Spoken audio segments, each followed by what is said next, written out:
You're listening to Inside IASB, a podcast series dedicated to informing and encouraging Illinois school board members. Hello, everybody, and welcome back to the podcast. My name is Isaac Warren. I'm the Assistant Director of Digital Communications at the Illinois Association of School Boards. Hello, everyone. My name is Barbara Hobrock. I am Director of Governmental Relations at IASB. I grew up in the west suburbs of Chicago, and I received a Bachelor of Arts from Western Illinois University. And just here in 2023, I received my Master's of Business Administration with a concentration in Public Administration from Concordia University, Wisconsin. I began volunteering in education in 2004. I've been everything from like a PTO president to volunteering in the classrooms, anything you could possibly think of. And I became an administrative assistant for Regional Safe School back in 2011, and then moved on to two different elementary schools. I began working at the State Board of Education in 2018 in legislative affairs. And then I came here to IASB in January of 2023. I also served as a school board member for 2017 to 2021, and I was a vice president through COVID, which was an experience in itself. Yeah, that is wow. It's like many hats in the education world, right? Yeah. What was your favorite job you've had when you were serving public education before IASB? What was the one that you're like, I just really enjoyed this one, like a lot? I have to say I loved being in the schools, being administrative assistant, helping all the teachers and the administrators, and then seeing the kids on a daily basis and really building those relationships with the kids, and not only the kids, but their parents. And that's where I got my eyes opened big time as to how it's truly a community raising children, and you really have to work with the parents and the community in order to do what's best for the child. Yeah. And you were in that very comprehensive list you gave. One of the ones that stuck out was serving on the school board. Mm-hmm. Could you talk about what led you to want to join the school board? Well, just my work in schools. You know, I had two kids that went through the public education, and just working with the teachers. I was a very involved parent. I was a stay-at-home parent, and I could volunteer in the classroom and help out. And just the things that I saw of the struggles teachers dealt with all the time, and, you know, not having enough resources and enough money, and there's never enough bodies to help everyone. So wherever I could help out, I did. And that just kind of led to me getting to know administration and getting to know the superintendent. And there was a vacancy. And they're like, you would be great on the school board. You know, you should give it a try. And so that was actually my first go around was in 2011. I got on the school board appointed. And that only lasted about 6 months, where then I had to move and I had to give up my board seat. But then I went back to school and did things like that and really started diving more into education.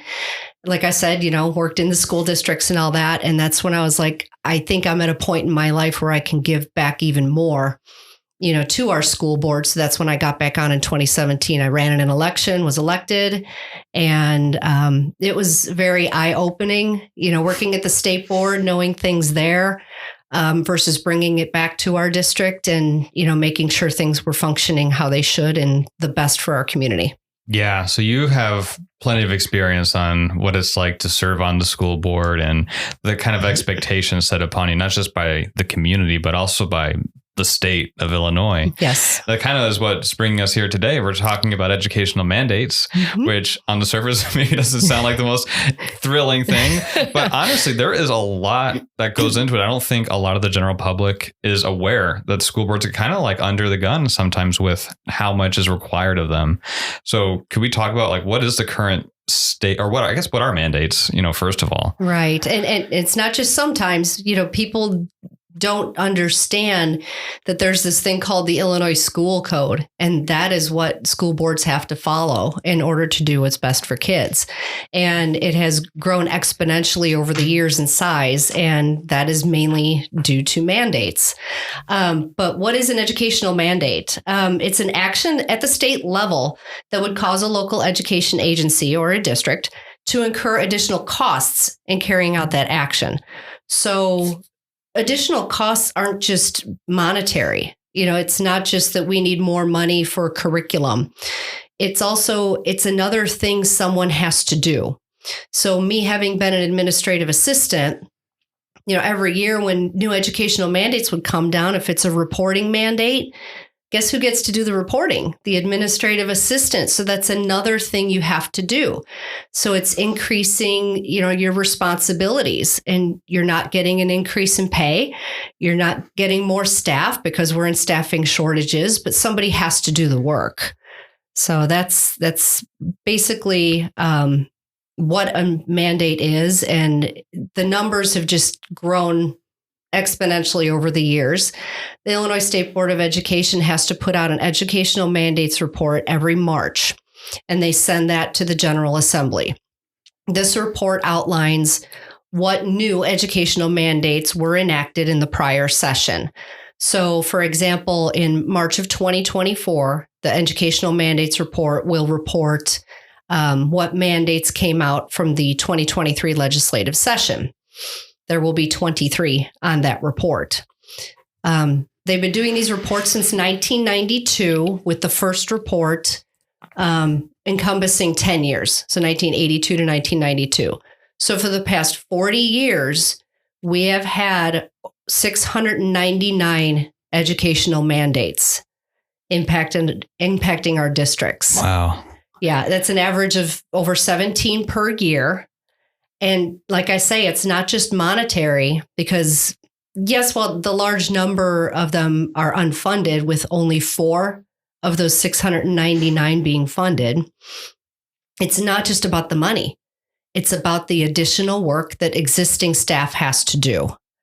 And it's just to the point. It's like doing chores at home. It's okay to do just the dishes, but if you have to do the dishes and wash the floors and wash the windows and do the laundry, and the more things you have to do, it just becomes too much. And that's the point we've reached. And what happens if a school district isn't able to fulfill a mandate? Is there a legal repercussion, or is there something outlined that happens, or what's the response usually with that? That's a very good question. Because that really kind of lies with, regional offices of education have to come in and do compliance reporting to make sure that districts are actually doing what they're required to do. And if they're not, the regional offices work with the districts to make sure they are. And there could be varying reasons why they're not able to fulfill a mandate, whether it is they don't have staffing, or they don't have the money or the resources, whatever it is, they can work with them. I don't know of any, like repercussions, if you will, like pulling your funding or anything like that has happened. But with that said, if there aren't any repercussions for not fulfilling them, then why do districts even have to worry about it? That's a fair point. Yeah. And the more mandates there are, they kind of become, I don't want to say meaningless, but it takes away the point of a mandate if there's just so many that you can't even keep up with them. Right. There's just suggestions. Mm-hmm. There's no bite behind it, I guess. So yeah, I totally get what you're saying there. Mm-hmm. Well, it's kind of funny because internally we print the school code at IASB, and we've actually had conversations about how big it's gotten. And it's a wide book, where it's not a typical size book. And it's getting to the point where we're talking about having to publish 2 books just to get it all set, because the binding won't fit all the pages. Mm-hmm. And I think that really speaks to this current state of where we are with mandates. I mean, how did we get here? I can't imagine the school code has always been 699 mandates. Educational mandates, right? No, that's a very good point. We actually found out that the school code in 1983 was about 333,000 words.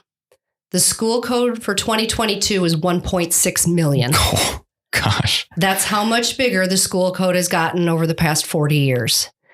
And how did we get here? I'm not sure.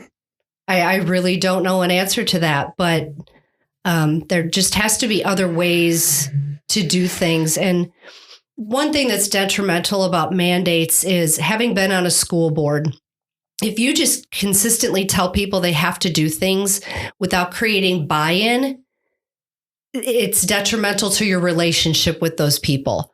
So every time there's a mandate that comes down, the school board has to adopt a policy in order for the district to help guide the district in how to fulfill that mandate.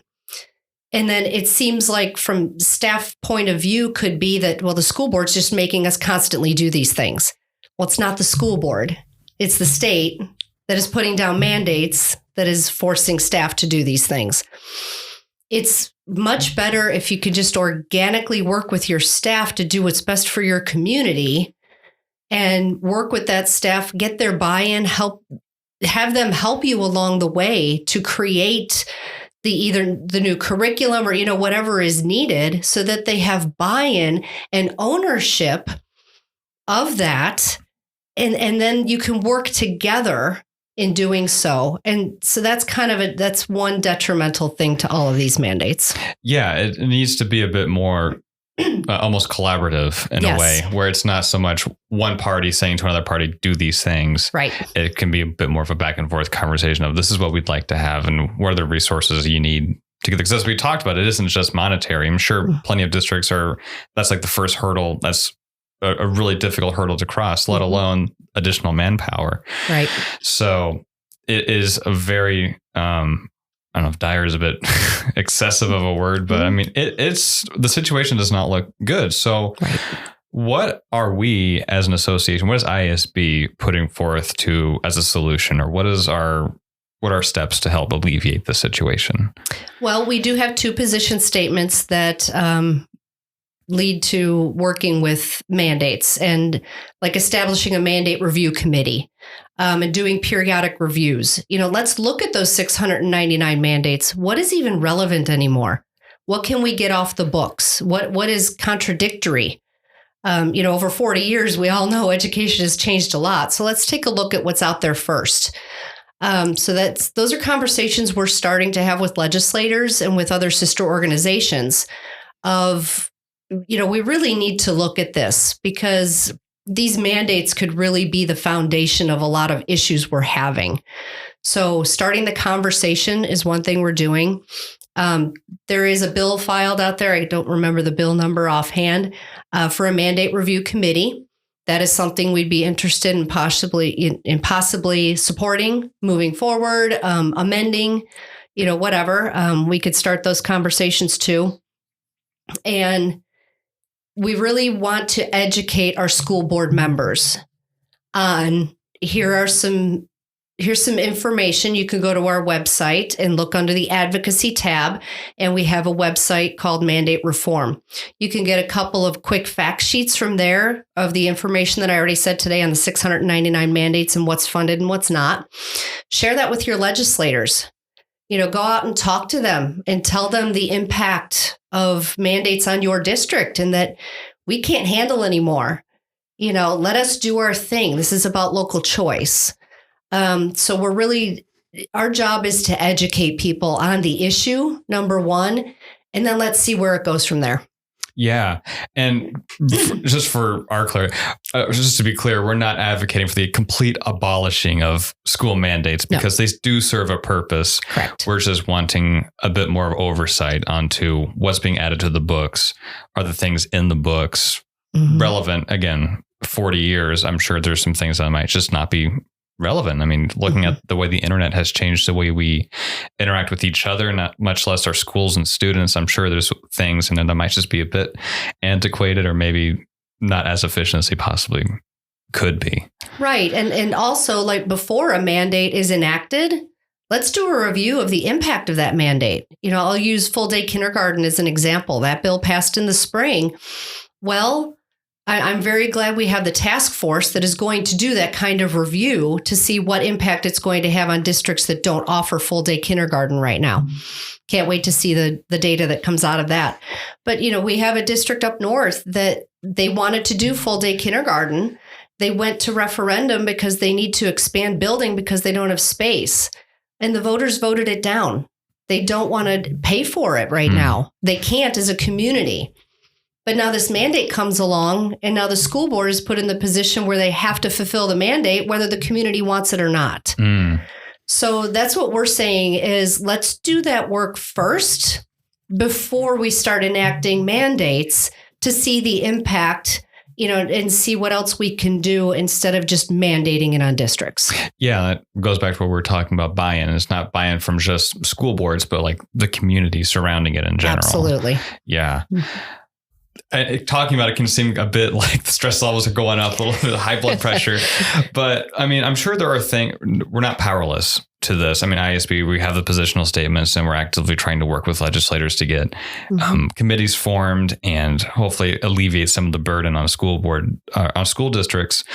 And you kind of touched on this briefly, but what can school board members do in their own districts to kind of get the ball rolling on potential mandate reform? Right. They can, at their school board meetings, have those conversations with community members, just with themselves as a board, and unite and go and talk to their legislators. Invite the legislators into your buildings. Walk around and say, this is our current state. I'll use that district with full day kindergarten as an example again. Go and talk to your local legislators. We went to referendum. We don't have the space right now. We can't do this. So forcing this mandate on us is really going to be detrimental and hard for us to fulfill. Have those conversations. We can always help you set up a meeting with your legislator to have those talks. We'd love to do that. Yeah, I think having a legislator see in person the potential impact or the current impact of a mandate is very good, because it gives them a very real example that they can bring back to the Capitol of, hey, this is probably not working out the way we maybe intended it to, or there are repercussions we just haven't considered because of the nature of how mandates are formed. Well, absolutely. It's unintended consequences. We know they have the kids at heart, but here's things that you might not have thought of. Yeah. And honestly, it's difficult because there really isn't a one size fit all for the entire state of Illinois for one single mandate. Our state is simply, it's a pro and a con. It's too diverse. Absolutely. And it's great. It's great that we have such a diverse state, but at the same time, it creates problems of, we have school districts from very different levels of location to their students and how far they have to bus, how many students are at their district, how many people in their community there are. So many considerations to take into. And so this is a very ongoing conversation of what is the best possible compromise. And it sounds like there are better options than just forcing through mandates and saying, now follow it. Right. One thing I keep going back to is if you just fully fund the evidence-based funding formula and give the districts the resources they need, these things will just naturally happen. We see it in certain districts, say with electric vehicles. Some districts are ready for that. Their community is ready, and they're just naturally doing it when they have the resources available. But mandating it on them is another story. Like I say, you have to have the buy-in, you have to bring the community along, you have to do all of these things in order to really make it work smoothly and best for everyone. Final thoughts on mandates. It can seem kind of daunting to take on such an arduous task, but I think it's something that we as a community of school board members, along with our district and surrounding community, I think we can make a very positive impact if we let our legislators know that, hey, things need to change in order for us to govern our districts more effectively. Right. And, one goal that I have, and don't know how long this would take, but understanding that it took us 40 years to get here. This isn't going to resolve itself overnight. Right. It would be great to have the mandate review panel established where every time a mandate is introduced by a General Assembly member, let's take a look at it. Let's do a fiscal note. What is the financial impact, staffing impact, and all of that before it would be impacted, before it would be impacted on districts. I think that would be a very responsible way to do mandates.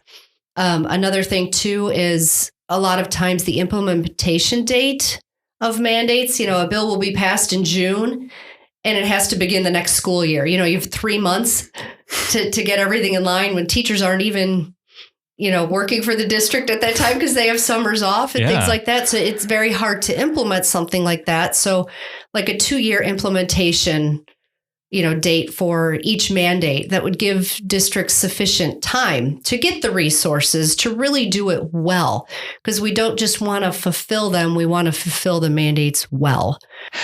All right. So Well, Barbara, I really appreciate you coming down to talk about mandates and discussing it with me. I think I feel a lot more informed about what the situation is like in Illinois, and I feel confident that we can make some positive change. And I said, any of our listeners out there, if you have a story about how mandates have affected your district, please reach out to Barbara. And we also have an option to leave a voicemail for us. If you'd like to do that, the link will be in the description. Barbara, how can people reach you? You can reach me at my email at bhobrock@iasb.com. I'd love to hear from you, any stories that you would have of mandates, either positively or negatively affecting your district. And that ties into our advocacy ambassador program. You can check it out on our website. We'd love to hear from you and really bring you in as a school board member, as an advocate to help us with this initiative of ours to help to reduce mandates. And like I said, this is not something that is going to resolve itself overnight. This is going to be a long conversation. But if we can make some headway, we can help all students in Illinois. Totally agree. Awesome. Well, thank you again, Barbara. Really appreciate it. Thank you. Thank you for listening to the podcast. And thank you for your dedicated volunteer service to public education. If you'd like to stay up to date with future episodes, please consider following us on Spotify, Apple Podcasts, or YouTube Music. Have a comment or question? We welcome listener feedback and invite you to leave us a voicemail via the link in the description or send us a voicemail at communications@iasb.com. Thanks.